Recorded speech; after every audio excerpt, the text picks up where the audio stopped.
স্বামীর মদতে স্ত্রীকে একাধিকবার ধর্ষণের অভিযোগ। বারুইপুর থানা এলাকার এই ঘটনা, যেখানে বারুইপুর থানায় অভিযোগও দায়ের করেছেন ওই নির্যাতিতার অভিযোগ যে কোনো ব্যবস্থাই নেয়নি পুলিশ।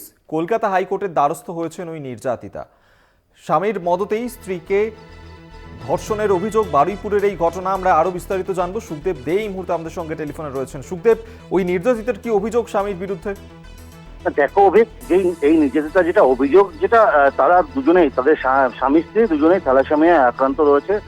তাদের একটি দুটি সন্তান ছিল, তারাও থ্যালাসেমিয়া আক্রান্ত হয়ে মারা যায়।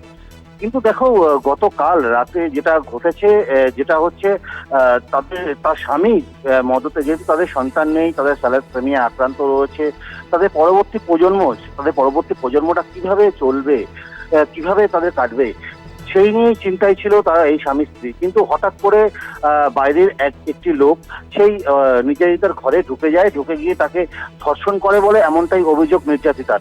তবে দেখো অভিক, তোমাকে আমি বলে রাখবো যে তাকে একাধিকবার ধর্ষণ করা হয় এমনটা অভিযোগ। এই ঘটনায় বারুইপুর থানায় অভিযোগ দায়ের করা হয় নির্যাতিতার পক্ষ থেকে।